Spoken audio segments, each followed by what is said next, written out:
All right, Garion, who are you on in the outfield? Give me a guy north of $4,500. Yeah, I'm going to go with Dylan Carlson. And again, this is just a spot where you pick on another bad pitcher. You've got JT Brubaker pitching for the Pirates, someone who had, really for the entirety of the season struggled with the long ball, but specifically his final 10 starts of 2021. This is someone who was just handing out home runs, specifically to left-handed batters.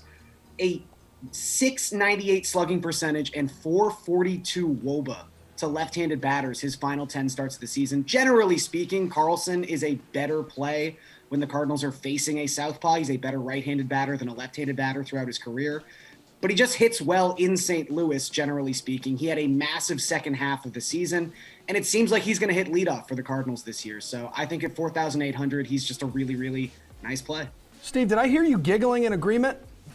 It's absolutely incredible. You know, Garion and I aren't even in the same country, and somehow our telekinetic powers still make it across the border, and we're always on the same guys. If you want a good segment where you're getting a plethora of players, do not put Garion and I together, because it's not going to happen. I had Dylan Carlson, and I'm like, no one's going to go on Dylan Carlson.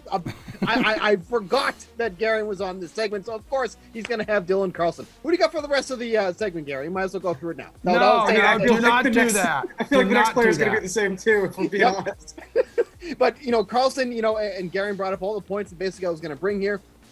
He's not your typical leadoff guy, but, he had a really nice 9.2 walk percentage last year. He's not going to be someone that's going to steal you any bags, but to be fair, not a lot of guys are going to in Major League Baseball to begin with anyways, but he's going to get on base, and then Brubaker has just been absolutely atrocious in these spots, especially on the road, and Carlson hits well at home. So everything kind of aligns here for Carlson, and he's going to be batting leadoff too. That's just even better. That's just a cherry on top there, so I think he's one of the best outfield options in a position that, quite frankly, is pretty thin above that range as well. A lot of injuries at the top there, so I think Carlson's your guy. All right, Erik, help me out here. Let's just go with Juan Soto at 5,000. I think he's priced as if Max Scherzer is pitching. I don't think he'd be the seventh most expensive outfielder on a slate this small.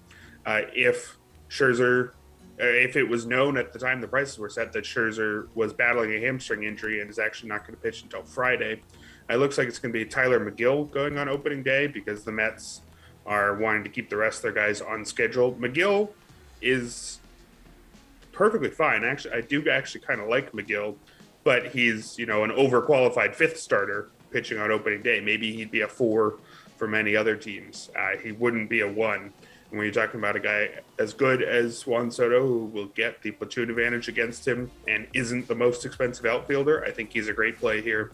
My favorite thing about Soto's last season was when he said the home run derby was going to fix his swing, and then it did. In the second half, he hit 18 homers versus just 11 in the first half. And then, of course, the time after the All-Star break is shorter than the time before it. He had a 199 WRC plus after the break, and he walked more than twice as often as he struck out. So he's coming off one of the more ridiculous half seasons we've seen.